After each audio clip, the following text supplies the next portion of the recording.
off season, it sure move fast. Whew. Man, it's my favorite part of the season because you got to be quick, but it's also a real one. You got to be ready for casualties and all kind of stuff. So, Boss Cowboy, he coming back. What does the tight end and receiver combine mean for the Dallas Cowboys? It mean a lot. It really does. It might be more than meets the eye. Everything ain't always obvious, but I'm gonna definitely do my best to interpret the tea leaves for my friends and kind of get into the details of what, that compound, that performance. It was a lot of fast forward. It was a lot of hype. It was a lot of confirmation of what a lot of people already was kind of seeing. But then obviously you got to take that information and then transform it into what does it mean for your team. So I'm talking about what does it mean for the Dallas Cowboys? Because it's obviously a lot of moving pieces, and it's going to be a lot more moving pieces. So everybody that's in this game got to be,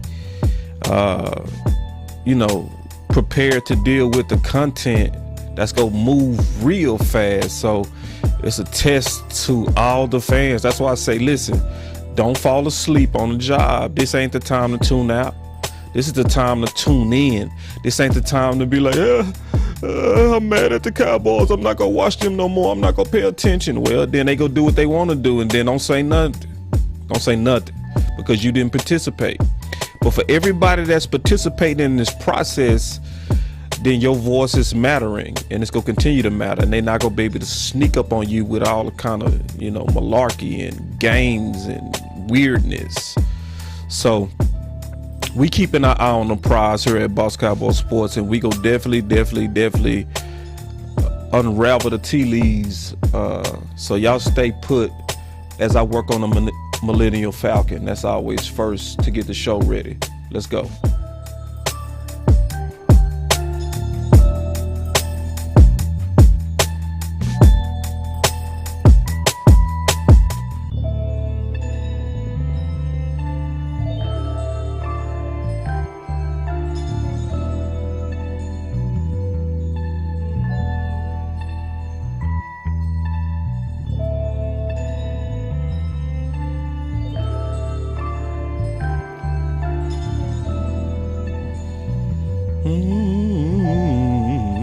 All right, we got y'all set up. Yeah, man. Boss Cowboy Sports, where your voice matters. Yeah, this gonna be a good one. I'm gonna even take some calls today. Let's get it. All right, let me shut that down. Here we go. Bing, bam. Welcome to Boss Cowboy Sports, man, where your voice matter. We're here to talk about that combine and what does it mean to Dallas? Everybody's, it's a lot of people. Or what does that combine mean? So yeah, it was a lot that broke out in that combine. It was a lot that happened, and we go get into the details of it because obviously the standouts was the tight end and the receivers, the quarterbacks. Obviously that was hyped. I'm gonna tell you right now, that was hyped to heaven, and people falling for it. I'm not. But the media are pushing a lot of those guys up. I'm definitely not gonna fall for it. Y'all got me messed up.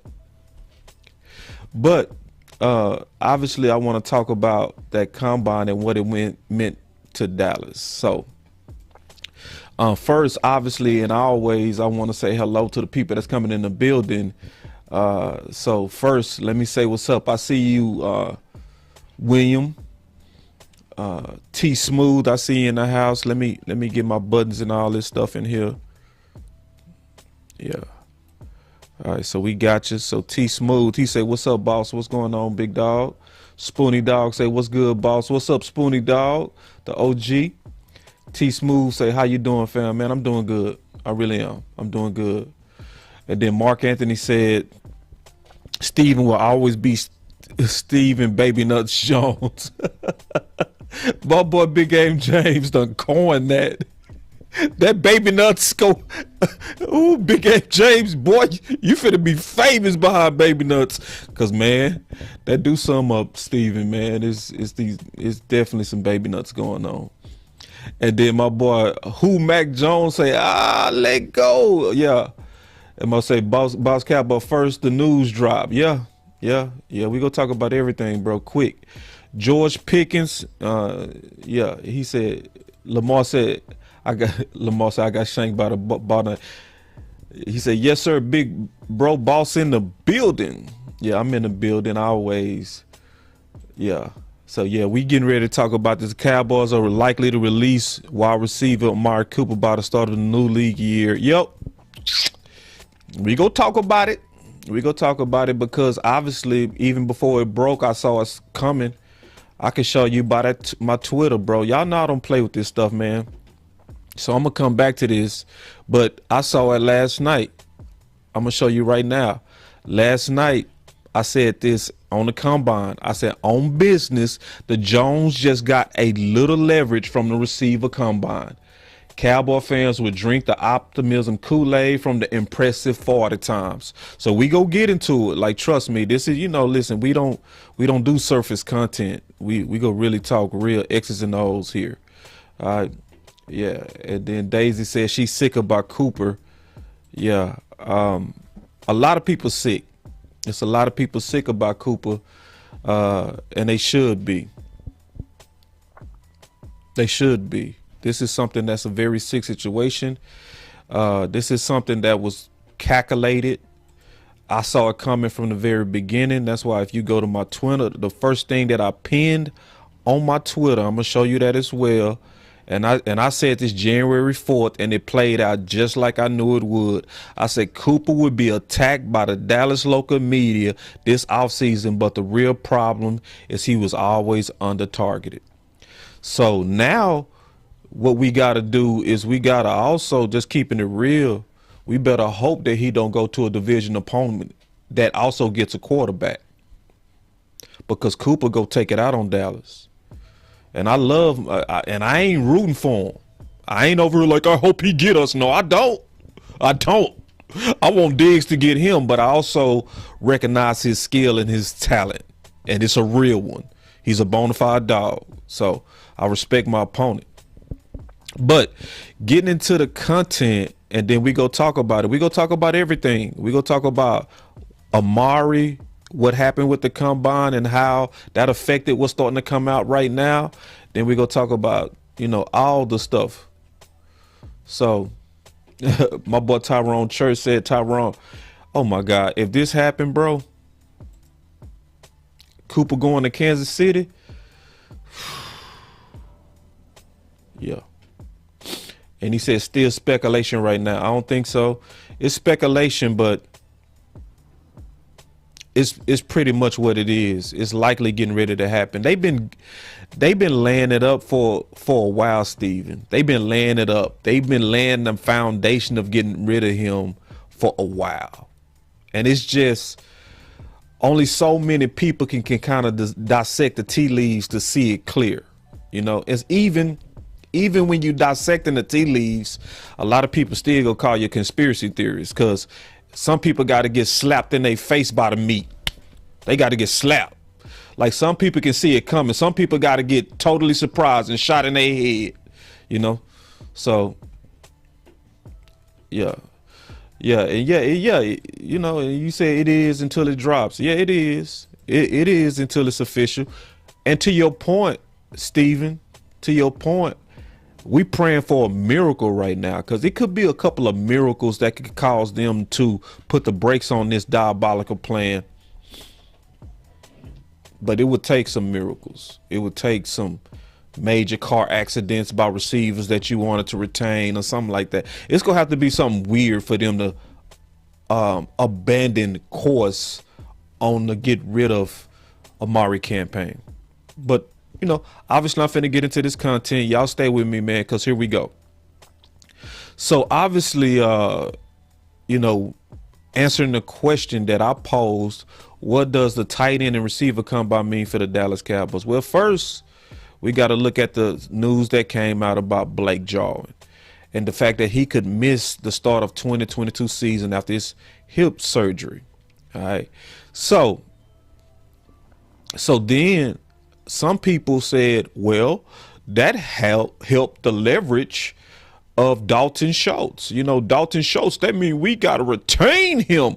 We better retain Dalton Schultz because, it looks like we might be missing Blake Jarwin. We better do something about that. You know, we need to do something quick. Oh my God. And some people are really interpreting that the injury to Blake is leverage for Schultz, and it's not. Nope, it's not. And I'm gonna tell you why. The main reason why, and I'm gonna tell y'all, please do this because it's gonna help you. Trust me. Go look at the video that I did where I talked about what are the Dallas Cowboys options at tight end. Okay, so, and I did a video on that. I'm gonna put that video also in the description, right? I hear a lot of people talking about OJ Howard. I'm gonna tell you right now, it's way more than even just OJ Howard. And I did a whole video about this, even where I showed some glimpses of film. All right. So even my boy Tyrone Church, who I respect greatly, that's my dog, he stay involved. I'm gonna call you Mr. Malik Hooker. My boy Tyrone Church been on Malik Hooker from you've been probably on that 3 years. So I mean, you Mr. Malik Hooker, yeah, OJ for $2 million, but it's not just him, which is a good option, and I do like that option because he's also a balanced tight end that can block, that can also do everything that Dalton Schultz was doing. Because obviously, a lot of people trying to explain it, but you got to really look at it and look at how Dalton Schultz is used. If you look at how Dalton Schultz is used, yes, he put up a lot of yards, but the yards was a lot of dump off stuff. He basically find the soft spots in the zone and he sit down. He's a security blanket. He's good at it. But look at it, like every time they pretty much was moving the chains down the field, he was not doing anything significant. Even all those touchdowns, they were scheme touchdowns like this one, where they basically looked like they was running a play action and it made him come free touchdown. He didn't beat nobody with that. He didn't beat his man. That was a scheme touchdown. Here we go again. He finds a soft spot in the zone, and then there it is. That's what you got out of Schultz. And I don't care what film you turn on, it's gonna be the same. He's the dump off king. And I'm being honest, you don't tag or pay a contract to a dump off king. Now a lot of people falling for it. I ain't falling for it. No. But if you go to the video, that's why we answering the question, what did that combine mean? You got to do your homework, and I did the content to make it easy on you. So if you go to that video that we did here at Boss Cowboy Sports, you'll see that, man, we uncovered a lot of dudes, man. And my number one free agent upgrade over Dalton Schultz is Hayden Hurst. That's my number one free agent. That's going to likely be a low cost. He's way more athletic. Okay, I'm not going to go through all the film because I've already did a little bit. I'm going to do this later once I release the book. I'm going to show all these guys. But you also obviously got Evan Ingram, who I showed a little bit of film on. Obviously, David Njoku, which we also showed a little bit of film on, and we go into more depth. And then obviously OJ Howard and a lot more. It's a lot more. It's a lot more. So let me do this real quick. Let me take some calls real quick, because I already know the people. They want to talk about obviously that combine and Amari Cooper. Let's take a call real quick. Oh, no. That's the backup number. Here it is. That's the number. Here we go. All right, let me pull up my phone. Y'all give me 1 second. I should have had my phone pulled up.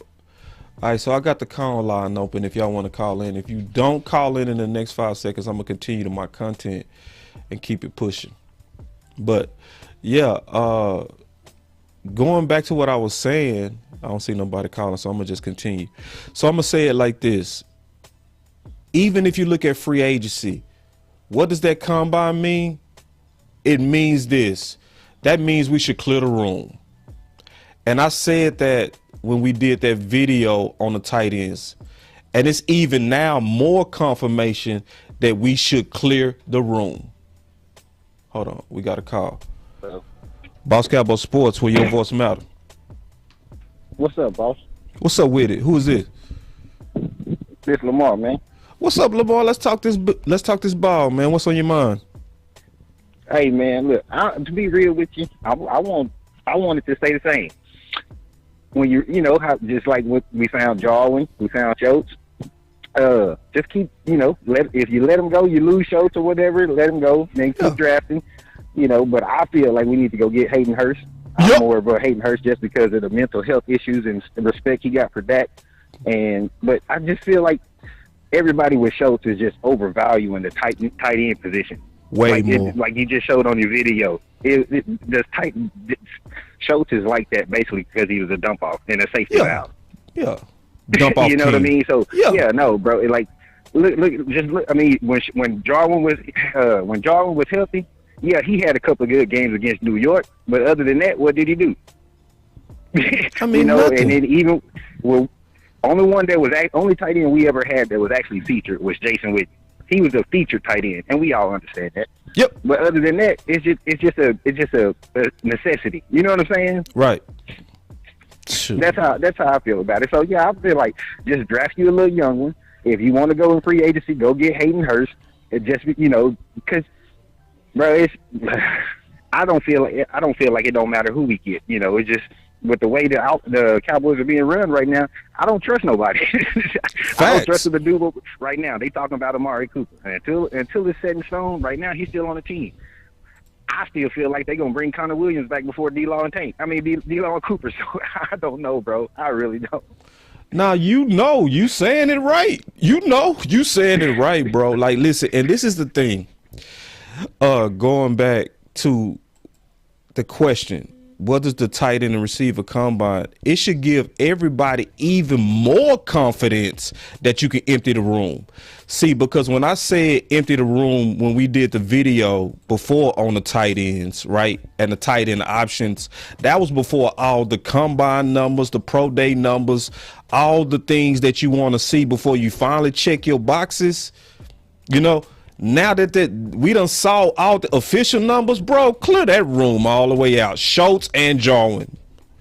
And that's no insult to them, man. They just got to go. It's what it is. Because I don't want to hear this, Lamar. I don't want to hear it's just business on Cooper, but then you can't just handle your business with Schultz and Jarwin. Right.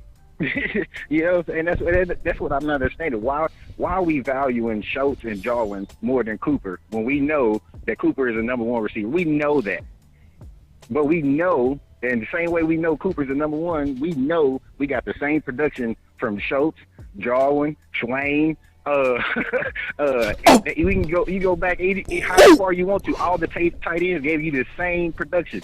Cooper gave you the same production. If you throw him the ball, he's a 1,000-yard receiver. If you throw him the ball, we win the game. If you throw him the ball, it opens up the run for Ezekiel Elliott. If you do that, we win games. It's just simple. And then this off topic, I just wanted to throw this out there because I didn't want to call on Freestyle Wednesday. But if you can do this for me, when you get time, look at the time frame of the John Beck hiring by the Jets and Dak Prescott's calf injury, and that'll show you why Dak kind of didn't get back in his groove. But then also, I feel like, how we always you showing the insane narrative of the scheme of Kellen Moore versus playmakers. Now we on Stephen Jones. Yeah. But I think that if it's on Stephen Jones and all that, I really want to look at. I don't think the scheme is fit for Dak versus Amari or Zeke or anybody else. Because if you look at the numbers, when Dak has a running back that averages 100 or gets 100 yards a game, he's 30-0. But if you go out there and pass the ball 60 times, that's not helping Dak. So is it really schemed up for Dak versus anybody? And how are you gonna make the team? What Mike McCarthy talking about? We got to make the quarterback successful. How are you gonna make the quarterback successful if you don't look at what he brings to the table? Hey man, Lamar, this call is fantastic. See, because this system is hurting Dak. Very few people recognize it and calling it out. If you listen to these radio, because they getting on my nerves. Because every time they ask them about the system, they love to throw Dak in there. They love it. Right. And it's one of those things to where I heard stuff like Dak regressed the second half of the season. No, what really happened is defense figured out this committee system and that they could dictate where they wanted the ball to go by the second half of the season. And it made him look indecisive. It also made him look like he couldn't read a defense. The problem is we got a stupid system that does not prioritize playmakers. This system is prioritizing this system and Kellen Moore over the dogs. And when you got a system like that, it's going to make your quarterback look bad, period. If you put Dak in a system that prioritizes playmakers, he shoots all the way up to top 3, top 5, and don't look back.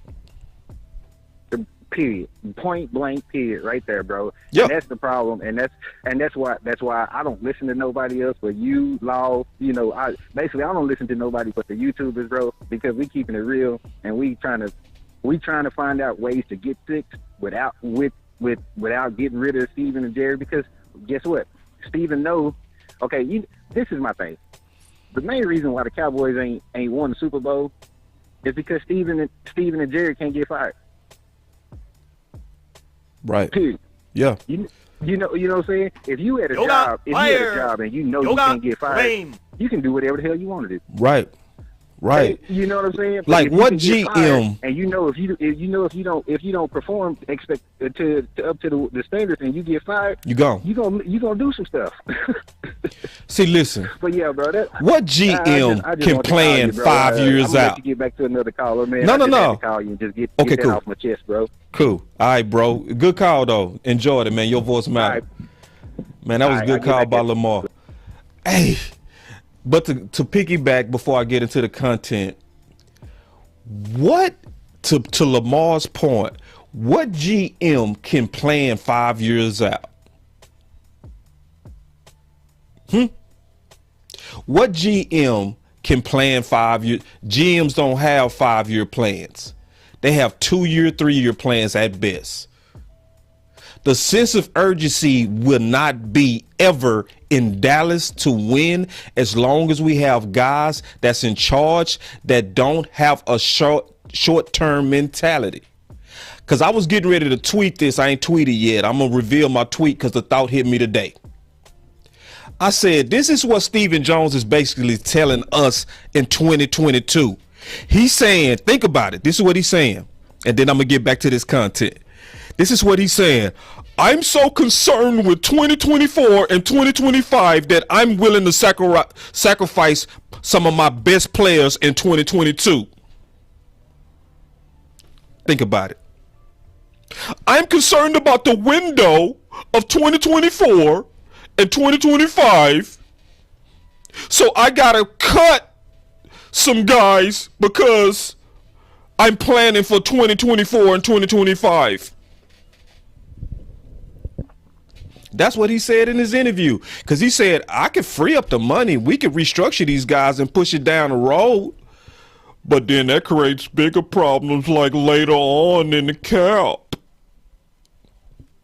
So basically what you said is you concerned about 2024 and 2025 and 2023. So you go sacrifice 2022. Backwards ass thinking.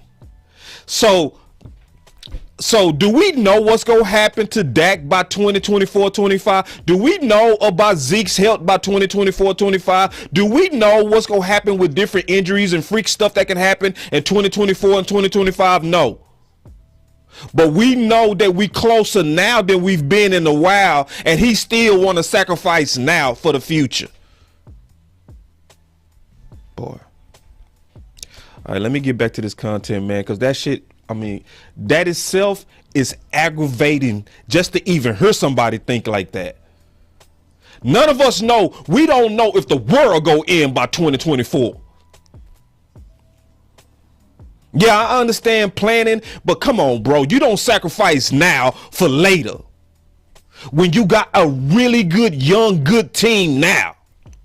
Oh man, that's another video. That's a video in itself. I might do a video on that one because that's a whole thought process in itself that somebody got to really continue to shine a light on.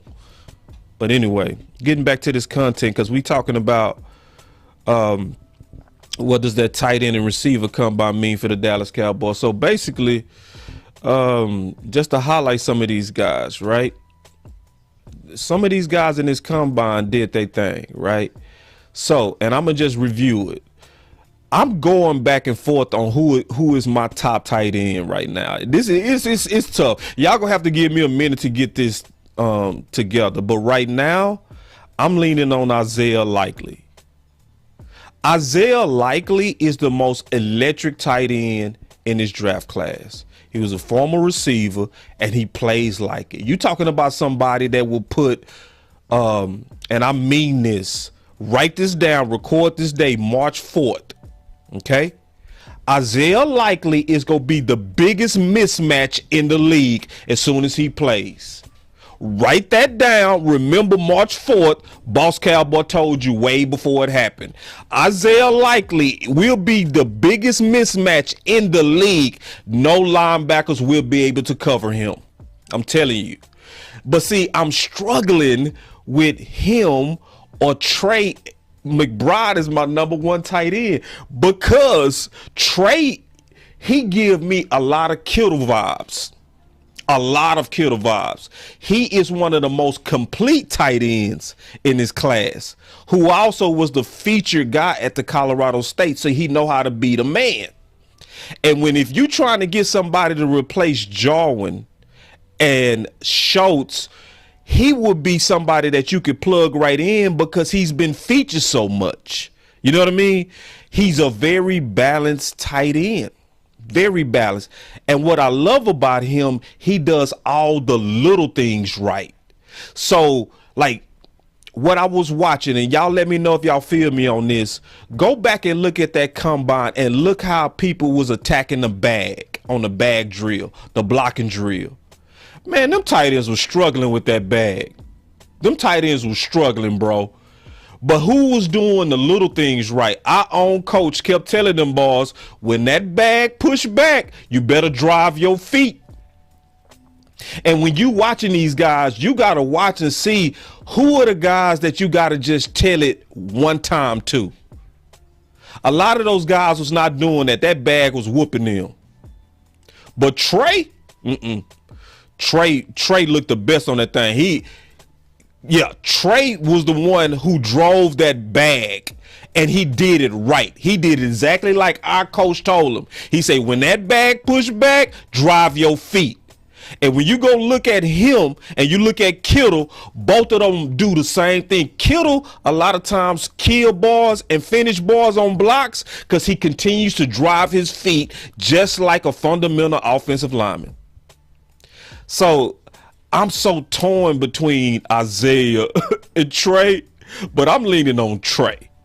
I mean Isaiah. I'm because of the electricity, right? And especially the way we use Schultz. If we trying to get somebody to come in day one and play just as good as better than Schultz, Isaiah likely would do that out the gate and more.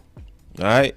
So, and I know what I'm talking about. I know a lot of people thinking, oh, what do you mean? Yeah. Just like Lamar said, who called in, he said it right.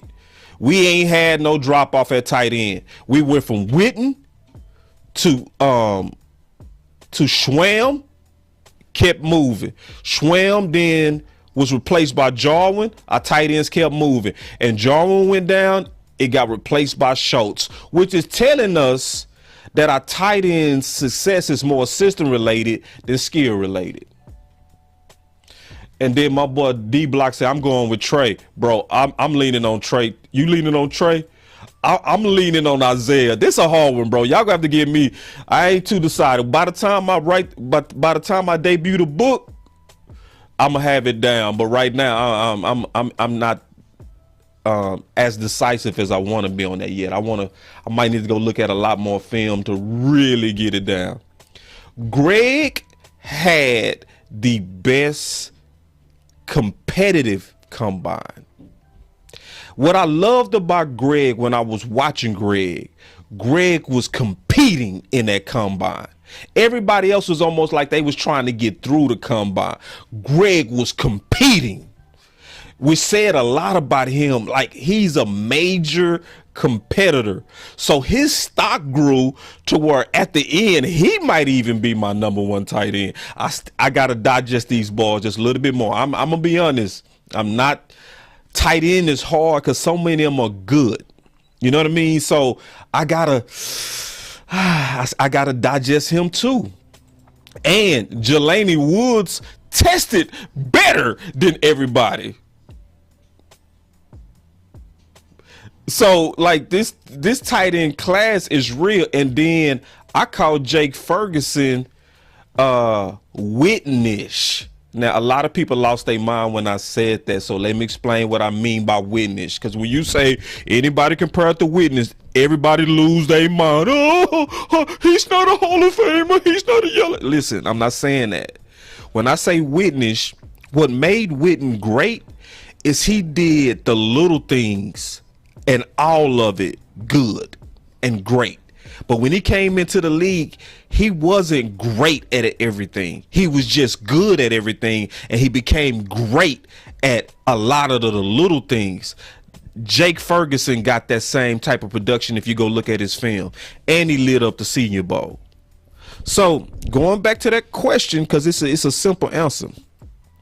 What does the tight end and receiver combine mean for the Dallas Cowboys? It means even more what I said on the first video. Clear the room. You ain't get. I'm hating the fact that I'm hearing that Schultz could be tagged. Like, how do you look at all these quality tight ends? I mean, a lot of them starter grade that you likely go be able to get in round 3, round 4. Starter grade, upgrades over what you got. These guys can block. And you can get these guys round 3, round 4, and we over here like, but we might need to get Schultz because Dak likes him. Man, you a fool. You bet not. Boy, I swear to God, if y'all want to see me go crazy, let us do anything with Schultz. Tag. And this is also not saying Schultz a bad player. See, because Schultz, he played good. I'm not mad at how he played. He played good. He did. He was reliable. I'm never going to be mad at somebody that you ask to do their job and they do their job. But then I don't want to hear nothing about it's just business on Cooper, but you dumb as hell at doing business when it comes to Schultz. Because that combine mean move on. It's not that hard. He's an outlet. That's what that combine meant and means and should mean to the Dallas Cowboys. If they do anything different, it's that corporate BS again. That I like this guy BS. We're going to find a way to keep this guy on our team. He's one of our guys. To where you willing to throw good money at your favoritism. Yeah, that's what it would mean. And if they do that, we all better go crazy. We got to light them Joneses up like they ain't never seen. If you get rid of Cooper for an outlet, oh man, boy. Well, that's for those who know football. It's going to be some people that's going to back the Joneses and what they do, whatever they do. But for those of us who know football, who can clearly see from the film that Schultz is an outlet. I can show thousands of clips and he's an outlet. He did his job. But bro, you don't play no $11 or $13 million for somebody that's a dump off. Nah, I ain't with it at all. Y'all can keep that thought. Ain't nobody gonna ever talk me into that. So the next question, right? Because obviously the booger bear is what's been breaking and coming out is now they starting to leak out the future of Amari. So all you got to do is Google Amari Cooper cut, and you see that this stuff is breaking quick. Cowboys likely to cut Amari. See, they letting this stuff out the bag. Cowboys moves losing Dalton Schultz. Veil threat to cut Amari Cooper. Cowboys likely to release Amari by the start of the new league year. You know, yeah, and yeah, it's not official, but hey, man, it done picked up. It's loud and it's everywhere. You know what I mean? And when that type of stuff happened, likely that really got leaked to media. Especially when they writing it as bold as what they writing it. They not saying could be. They saying Amari to be released. Likely they got that from the inside. And we just needed to put it together. Because is it a coincidence? 15 hours ago, I said on business, and just talking business, I said on business, the Jones just got a little leverage from the receiver combine. Cowboy fans would drink the optimism Kool-Aid from the impressive times. Yeah. So now y'all get ready for what's getting ready to start being put out there. This receiver group is one of the fastest groups that we've ever seen. And that's true. But see, I wouldn't be me if I didn't. It's a big thing for Boss Cowboy to actually say publicly that he drunk Kool-Aid. Listen, I do not drink Kool-Aid without first measuring. So your boy Boss Cowboy, you know I measured this, bro. Y'all got me all the way messed up if y'all think I'm gonna fall for some 40 times. Because it's way more to playing receiver than 40 times. One of the main things that you always need to look at in terms of a receiver's ability to get separation is that 3 cone. And those 3 cone times are so what we actually looking at is a lot of speed, but most of those guys lack the technical ability to change direction. Again, don't just look at 40s. You got to look at that 3 cone. And that 3 cone with all that speed is straight.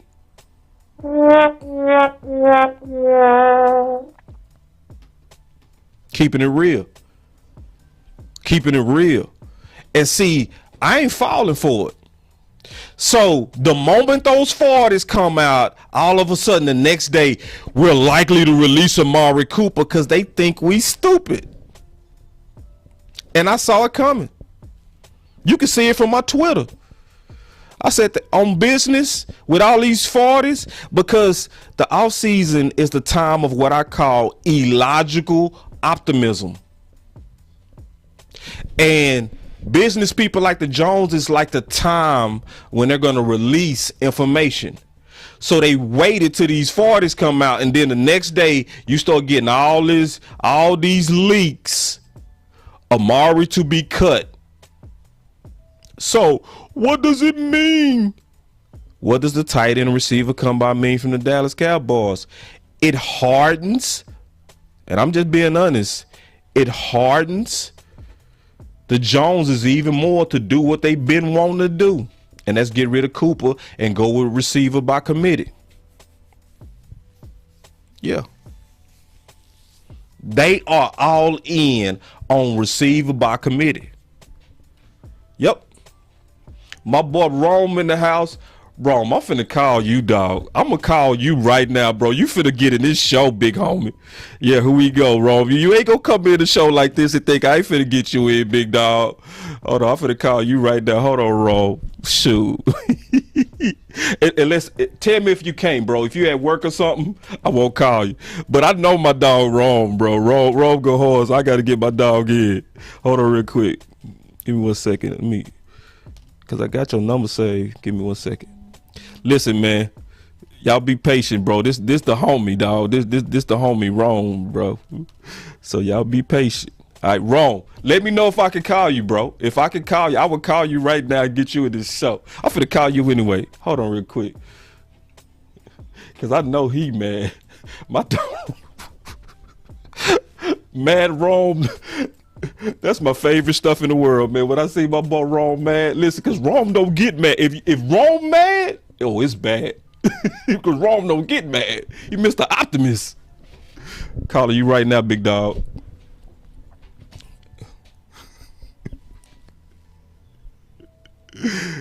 Oh man, please answer, bro, because I know this finna be good. What's up, big dog? What's good with you? Hey, I got you on the show, bro. Can you talk or you working? I got like 10 minutes. I don't got that long, but I can talk like 10 minutes. All right, man. So if you've been watching the show and you said I'm 100% right, what parts of you agree with me on? Hold on, let me check these headphones out. Say that one more time. I said you said you've been watching the show and you said I'm 100% right. Where do you agree? Yeah, let me put you on speakerphone so I can hear you. Turn my mic up. Yeah, you 100% right. It's not even up for debate. Okay. Yeah. Now, because the reason why I'm speaking to not just all your points are right to me. I'm talking about the fact that they timed this perfectly. Yeah.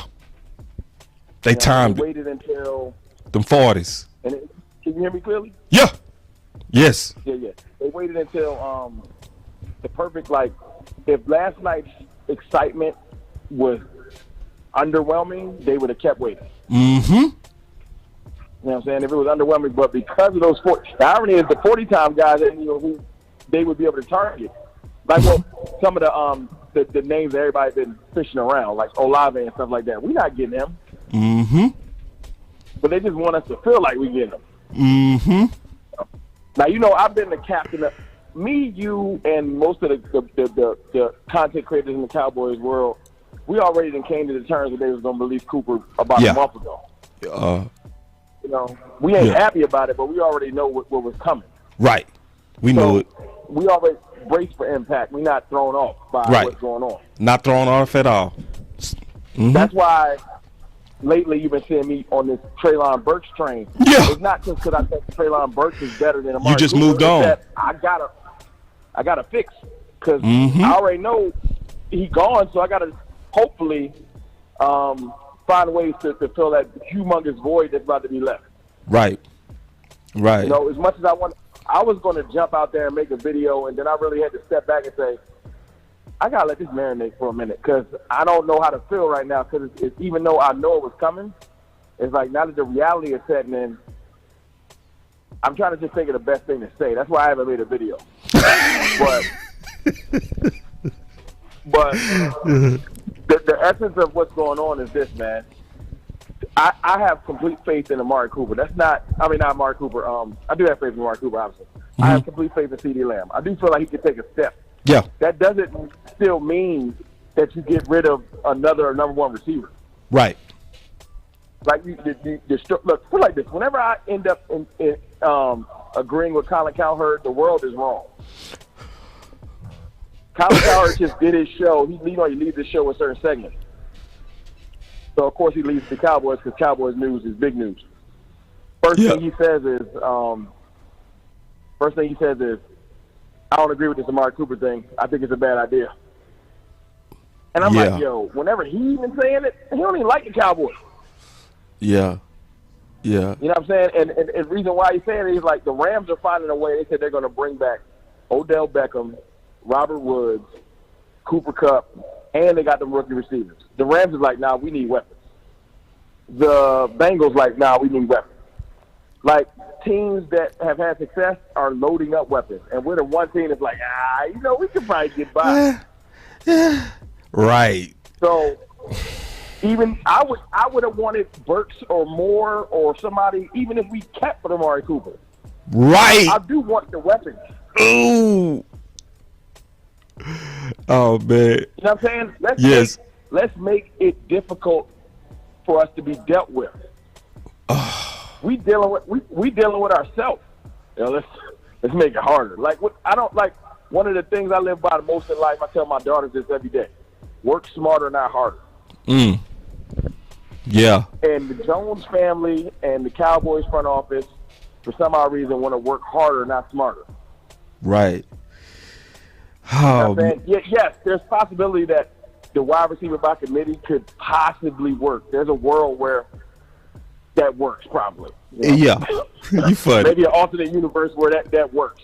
But Yeah. if it does work, you had to work twice as hard and everything had to go perfectly for it to work. Right. So it's stupid. Right. It's not that it's impossible. It's that if the percentages are just like, yo, it could work, but it's really unlikely. And yes, what'll happen is losing Amari Cooper with the slack in our division, we probably can still win the division, and we can still have success. Right. But when you really gonna need your weapon, if you start to scheme them right, and we can have a whole nother show on that. You already know Yes. that, Yes. Yes. Yes. if you start to scheme them right, you don't get better by subtracting good. You just don't. It don't even make sense.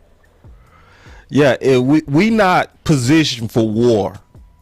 You know what I mean? We just position. Okay, no, we not positioned to win the war. You know what I mean? Say that one more Because time. we're not positioned to win the war, the Super Bowl. Yeah.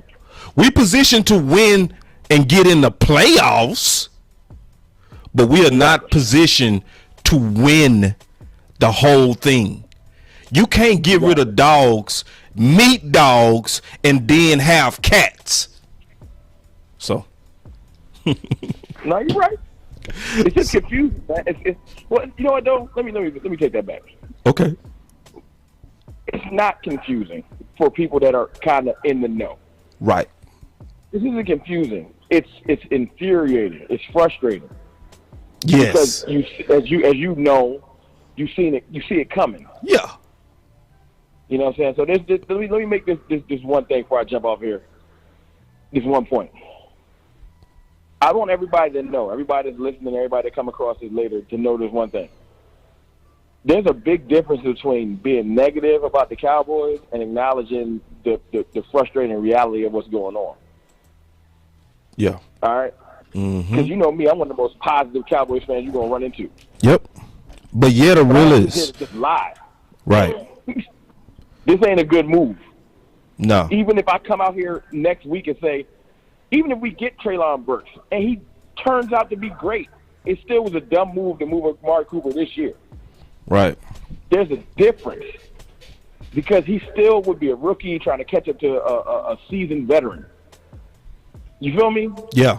So even if we draft him or draft another receiver and whoever it is, Sky Moore, whoever it is, and they turn out to play great, and the Joneses look like they're winning the battle. They're not going to win the war because when it really counts, having a seasoned veteran would have really, really, really been great for this team. So we won't really see the frustrating part about this until next year around this time.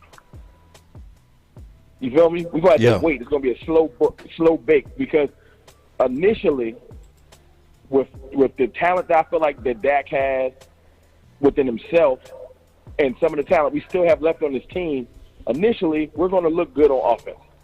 Mm-hmm. That's what's going to throw everybody off. We're going to look good initially. So they were smart to release Coop. You know what I'm saying? But when it counts, in the small moments, in the moments where we really, really need a big time, smart, veteran, seasoned receiver, we're going to miss Coop. And it's probably going to be swept under the rug about this move because they like you noticed with today, they find a way to smartly release information to disguise certain things. Mm-hmm. So they'll probably find a way to distract us from the fact that, yeah, you probably shouldn't have released Coop. You just shouldn't have. You should have found another way. But I'll tell you, well, all right, I did say that was my last thing. This too. If the idea of covering up for Coop is Dalton Schultz with a little bit of injured Gallup, that might be the most idiotic thing I've heard in Bro. I don't know how long. We got to go crazy. If that happened, bro, we got to go crazy, bro. We got to unite as content creators and fans, bro. And I ain't even hating on Dalton Schultz. No. But I'm just saying this, man. If I look up and they say Dalton Schultz signs for 4 years, whatever, and Michael Gallup signs for this, and you just release somebody talented and both of them combined, I'm gonna be frustrated. Especially, you know what's gonna make me mad? Yeah. Especially if their combined deals equals Amari. That's what's pissing me off.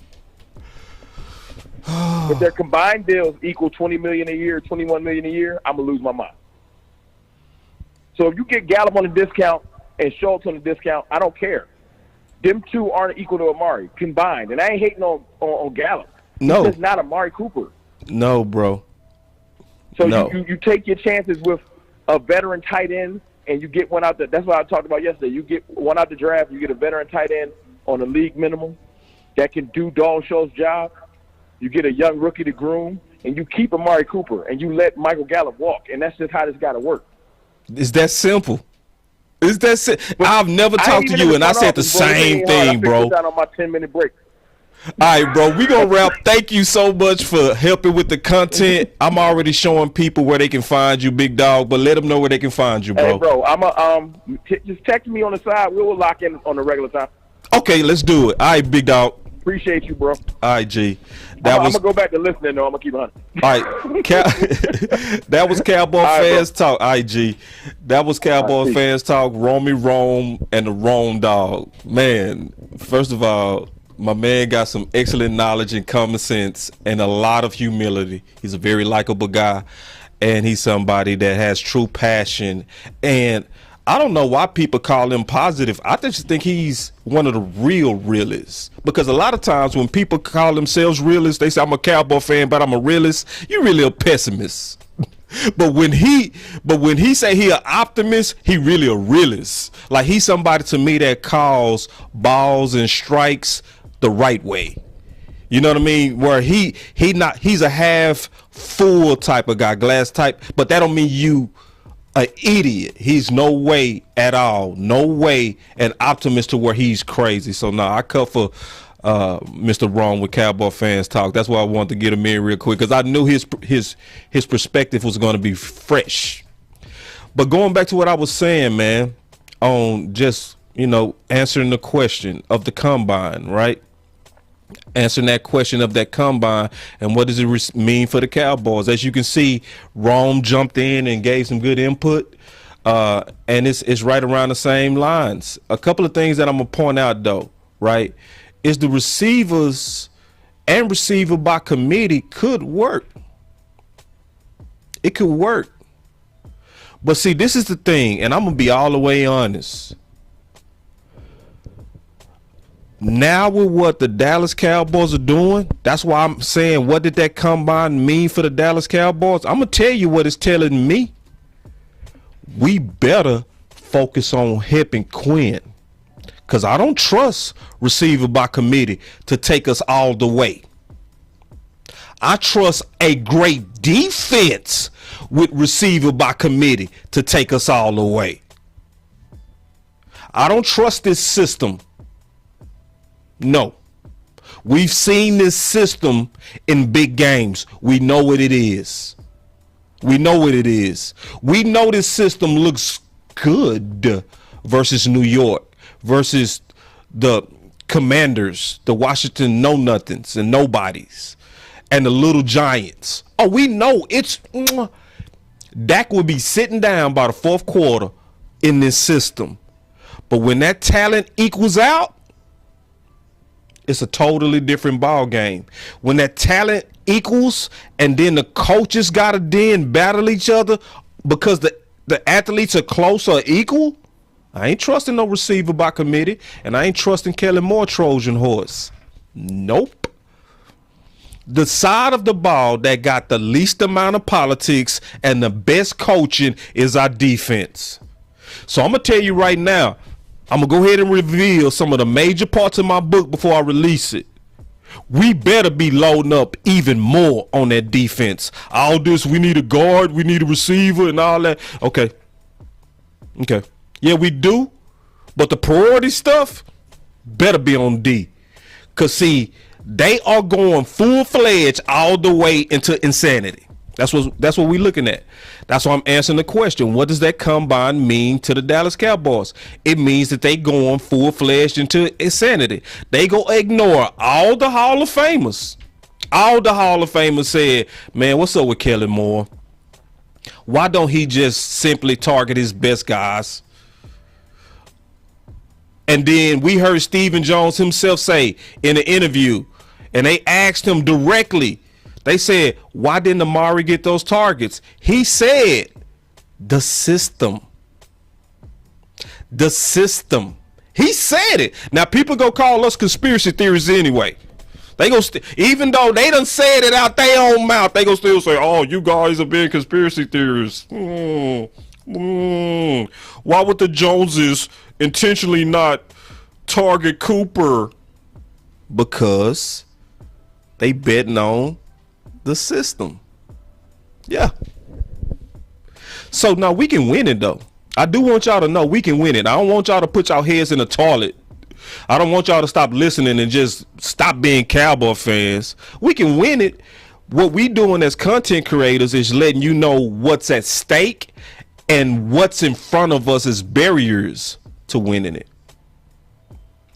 So one thing also I want to say too, as I watched the combine, right? It's confirmation to something that I said on another video that I want y'all to check out. I had a video where I said the power of going black in the offseason for the Dallas Cowboys. You got to watch that video because it's a lot of us not going black, and you got to be willing to go black. And when I say go black, I'm saying you got to be willing to do your own independent research without influence, right? And you got to be very strict and disciplined to strictly say what your eyes see and not what you hearing. Okay, you got to do that. I'm gonna show you an example of it, right? So I was watching the combine and I said Chris Olave does not look like a 4.26 on the field. Wow. I watched that 4.26 and I was like, bro, I was just keeping it real on what I saw. I was expecting to be trolled. I didn't. Because a lot of times, you know, you get people when they had a pet cats, they'll come for you when you say stuff like that. Well, you don't know what you're looking at. I see 4.26. I was just being honest. I said I didn't see 4.26. And guess what? Guess what came out? It came out that he really did not run no 4.26. He ran a 4.39. Those times was not official times, obviously. And they not. We all should know that. But I'm going to tell you, those times you see when they first run that 40, those are not official. Okay? But I want to say that because that has something to do with also our independence. And what does that got to do with the Dallas Cowboys? We got to be the type of fans that say what we see. See, it was so many times we passed on the obvious politics we were seeing, right? Because we was refusing to say what we see. We was refusing to say exactly what we see. I'm gonna give you an example. Okay. So I was seeing the politics because a lot of people saying, oh, Zeke with the hurt knee should have been replaced by Pollard, which is obviously true. In the short run, Pollard should have got a lot of those reps, right? So that Zeke could heal and come back better, right? But we saying, and a lot of us been saying, that when you look at the history of the Cowboys, you can see that front office definitely appears to be a meddling front office, meaning they get way too involved with the day-to-day affairs, especially on personnel, right? The example of that is obviously Zeke versus Pollard. But another example of that people don't bring up was La'el Collins versus Steele. Now, this is why that's important, right? Because it's some people, they disagree on who was better at right tackle. That is not even the point. That's not even the point of what I'm saying. This is how you know they was way over involved in who was going to start at that right tackle. It don't matter if you agree with me or I don't agree with you. It was what Jerry said himself. Jerry said himself that he viewed Lyle and Steele as equal. Once he said that, regardless of whichever side you stood on the debate, he already messed up. Jerry messed up because he showed right there that he was being biased. He messed up. Keeping it real, he messed all the way up. Yeah, he messed up because, see, this is what you got to know. Whenever you have a paid player on contract playing equal to a cheaper undrafted free agent, you automatically go with the cheaper option. That's more evidence than Zeke and Pollard. That tells you that they meddle. And it's almost accounting type of meddling, to where you so determined to get what you paid for that you start forcing it. So you paid Zeke, so you like, I'm gonna get my return on what I paid for. I'm not gonna just sit him. See, that's thinking like an accountant. That's not thinking like a football team trying to win.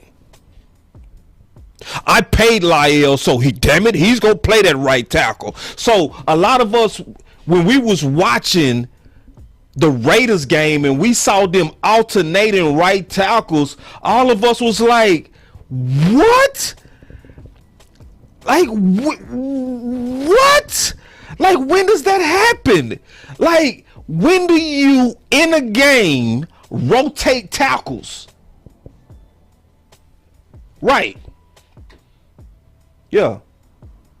So it's one of those things to where, yeah, what we got to learn to get loud about as a Cowboy fan base is when we see the favoritism and the politics. See, that's what we not loud about enough. See, we like to talk about the draft and what player can come replace this player.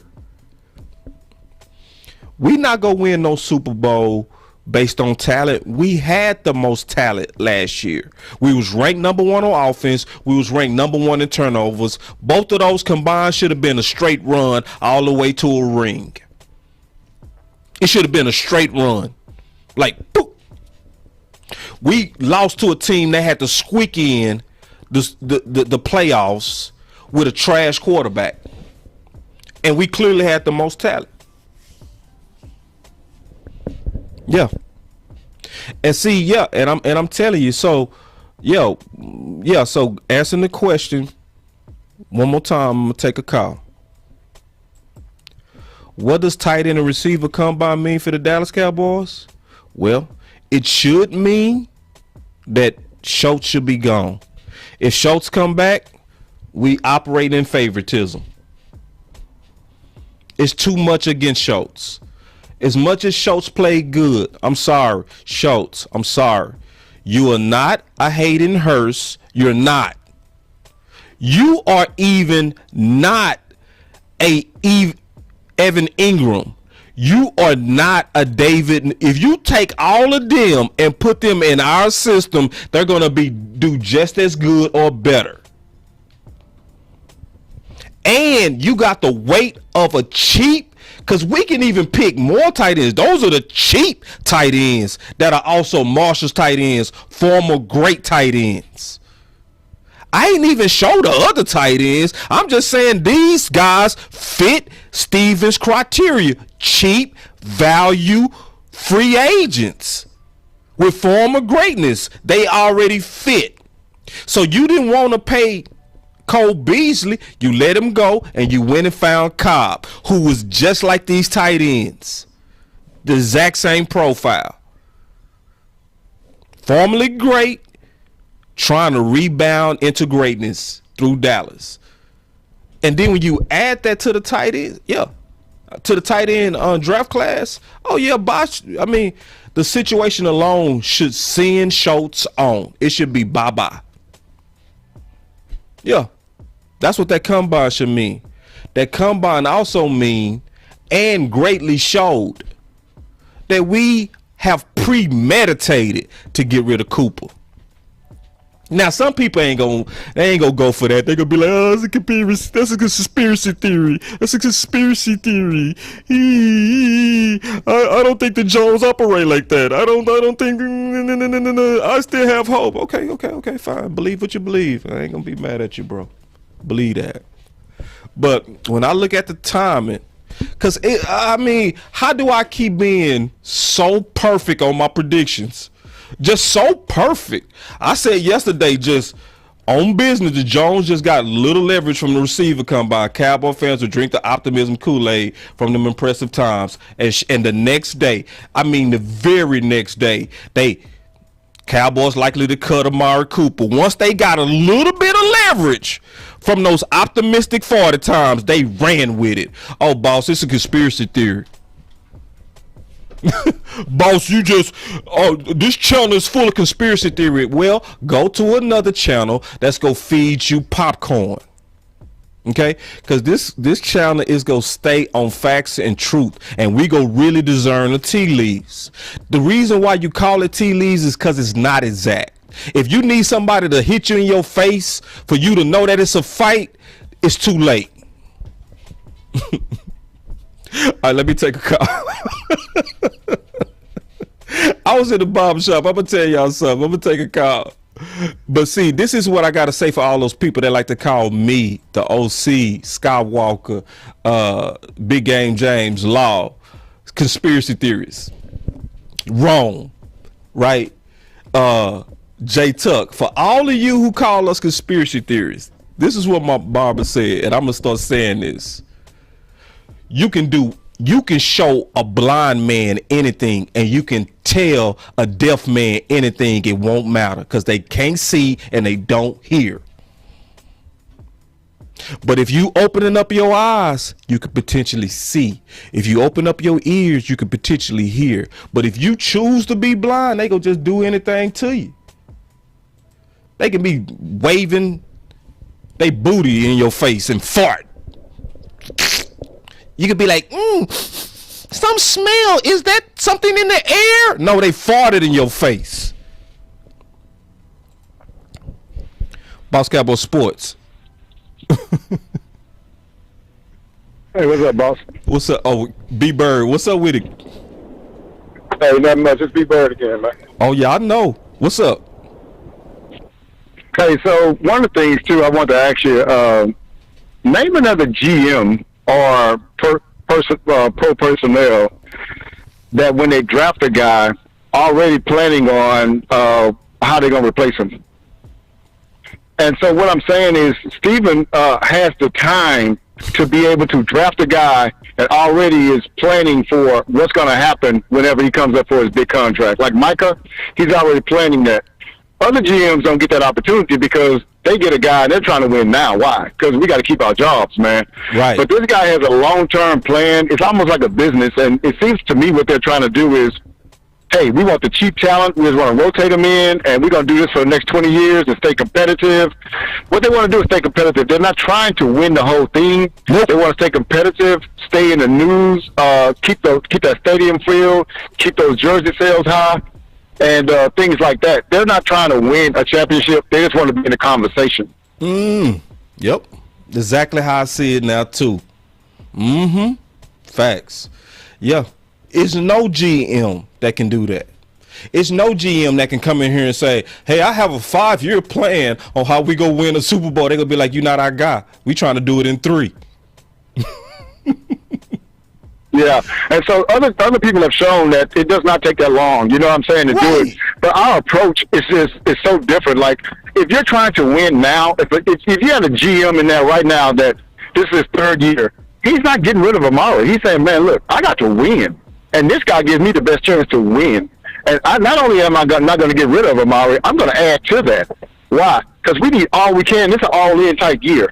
And so, but we never have that in Dallas because it's never all-in, win or I go home type situation. They just have no pressure on them, man. And we're suffering from that as fans because, you know, it's enough. They could build a team enough to win the East, which is nothing. But, you know, I ain't saying nothing is something, but I'm saying that if you can't do anything from that, we should never have lost to San Francisco at home, a team that barely got in with the quarterback that they have. but that's what we did. And so it's just kind of frustrating because, it is about the front office. We have the talent, man. This year was the most frustrating to me because I didn't see a deficiency on our team that was enough to keep us out of the NFC Championship game. Right. And so, yeah. Yeah, it's B Bird.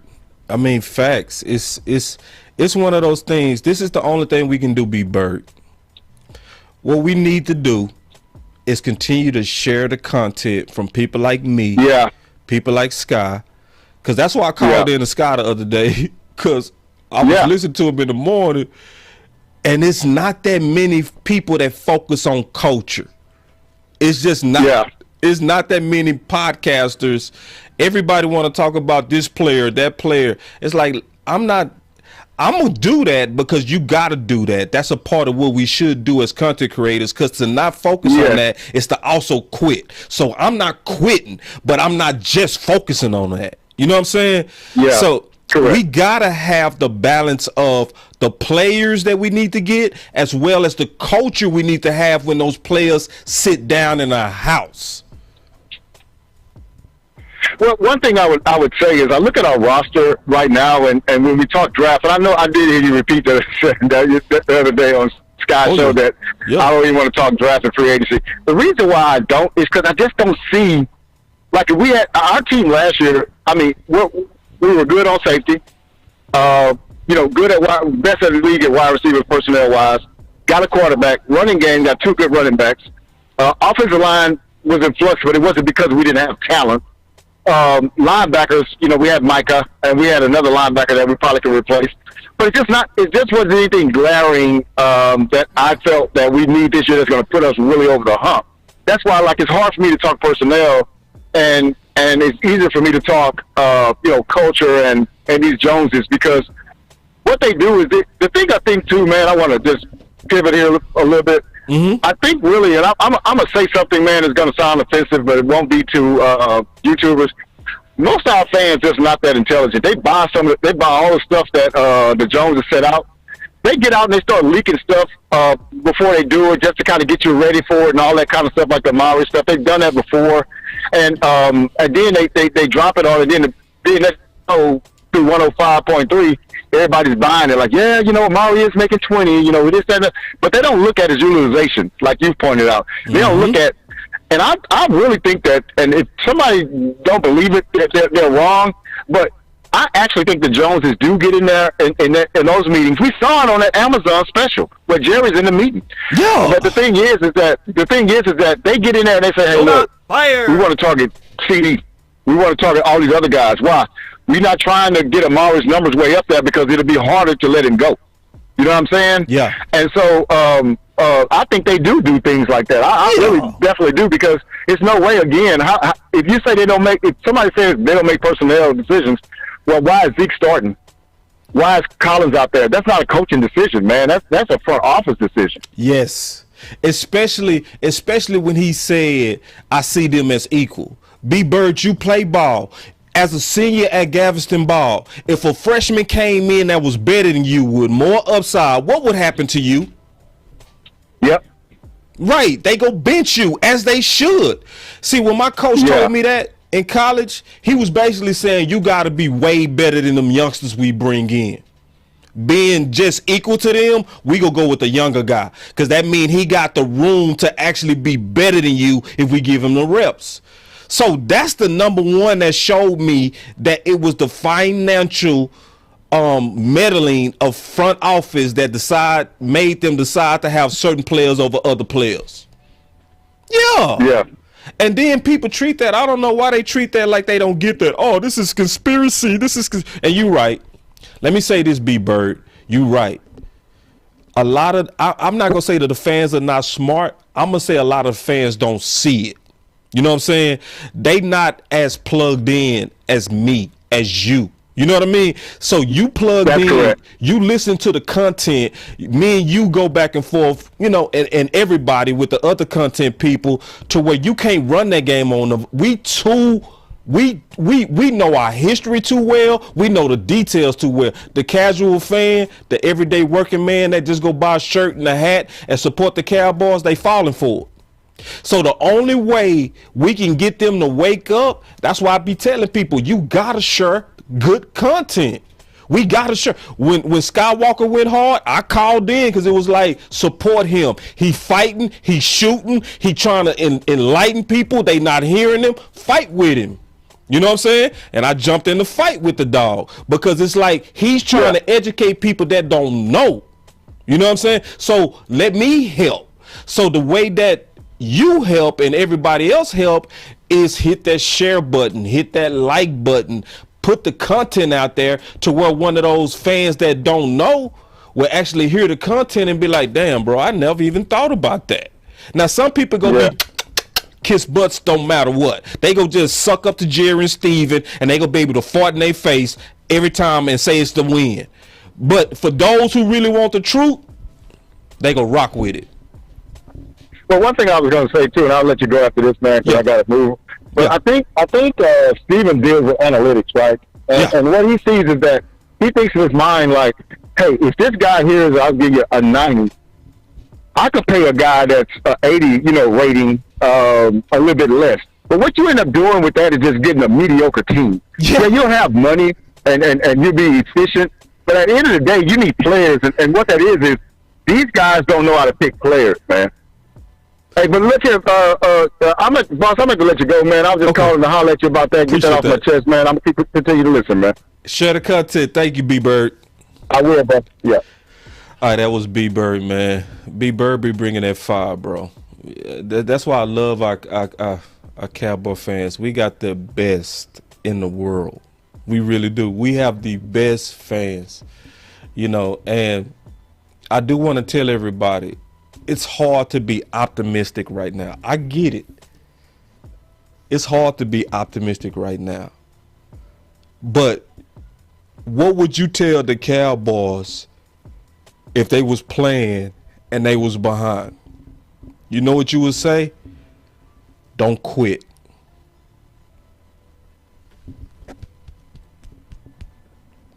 You would say, don't quit. So when the offseason ended and I start busting every day, I start doing way more videos than I've ever done.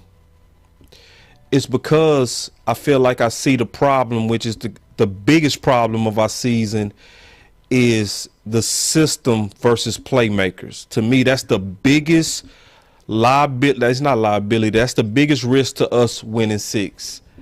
So I've shot at it 20 different types of ways because I'm not going to quit. If I see my brothers out there banging the drum on facts and I even think they alone, I'm coming because I'm not going to quit. I saw my boy Skywalker getting attacked in his own chat. People, oh, this is conspiracy. And he like, what? And he giving them facts on facts on facts on facts on facts. So let's not quit. Don't quit. Because a lot of us was Cowboy fans before Jerry and Steven. You mean you go let them two dudes take you out of what you've been your whole life? No, we ain't. Listen.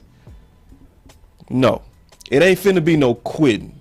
We don't want our team to quit, so we can't quit. So the way that you don't quit is when you hear content that's shining the light on these games that these guys are playing, share it, put a comment on it, like it. That's how you make your voice matter. And that's straight up. And we still can win the Super Bowl. Yes, it's way harder with Jerry and Steven, but we can. But yeah, it's harder with them. I ain't gonna lie and act like, oh yeah, we go just run it out because we got the talent. Nah, we got some cultural and political things that need to be fixed to really put us on a steady path of true contention. We not there. We still in the era of politics. We still in the era to where we think Will McClay can build all his talent and we can still go medal and we can have the best of both worlds. I want to be able to play who I want, favor who I want, and let him go get a good team and win a ring. Nah, it ain't gonna work like that, big dog.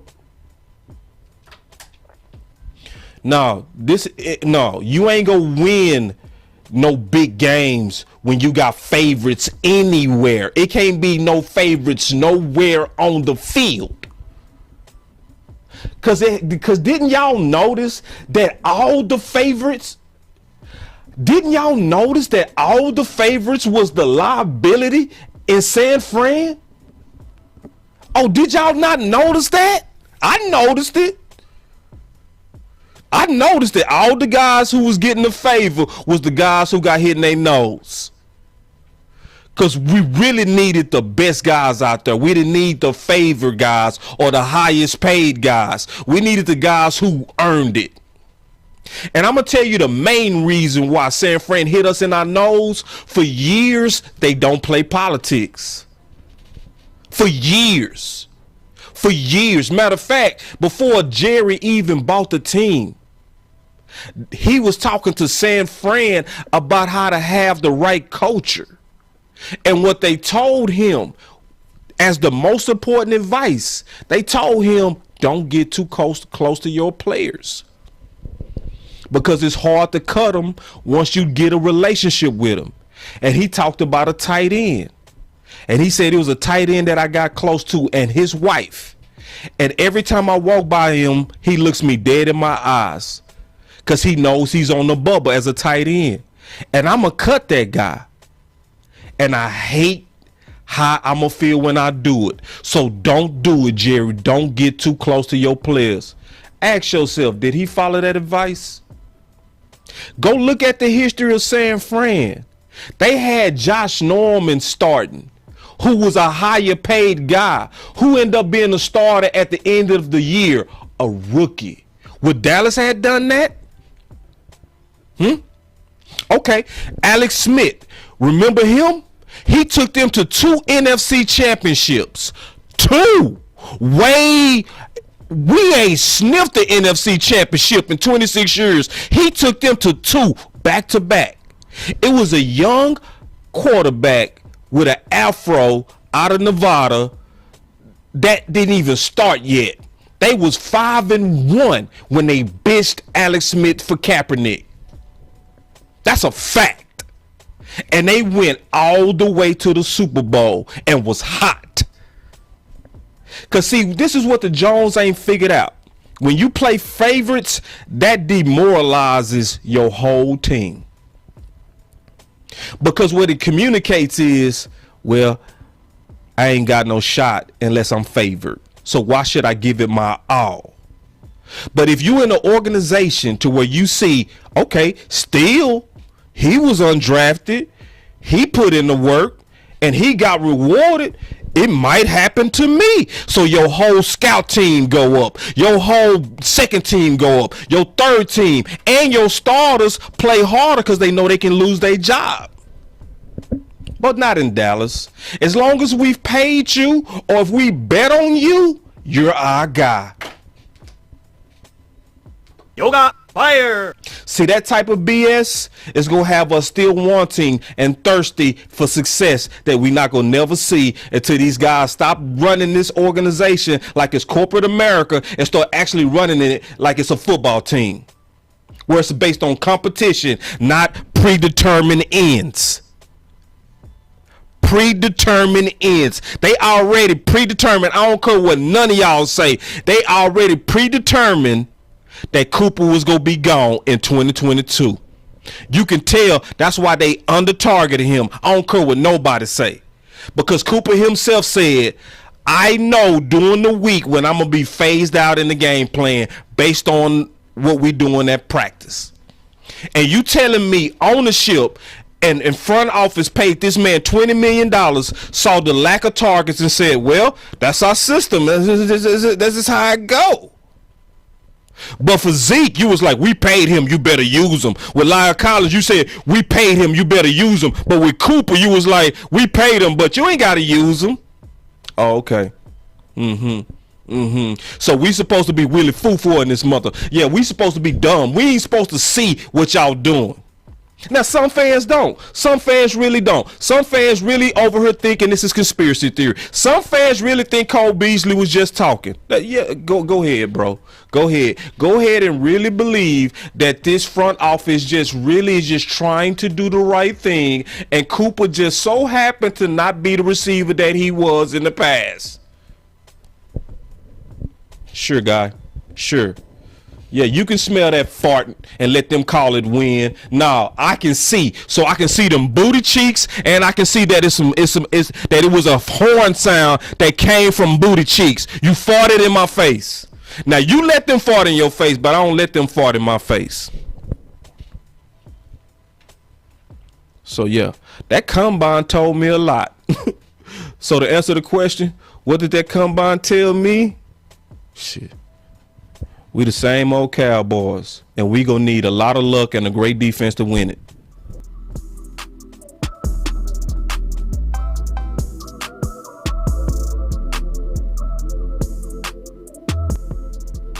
Boss Cowboy Sports, where your voice matters.